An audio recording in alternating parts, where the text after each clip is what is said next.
Hello friends, good afternoon.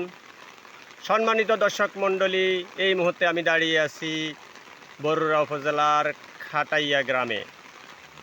তো বৃষ্টি হচ্ছে, তো একটা বৃষ্টির গান গাই।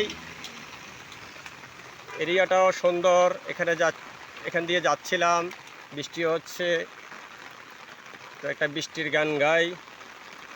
বেসুরা কণ্ঠে আরও কিছু গান গাই। অনেক বৃষ্টি ঝরে তুমি এলে, যেন এক মুঠো রৌদ্র আমার দু চোখ ভরে তুমি এলে।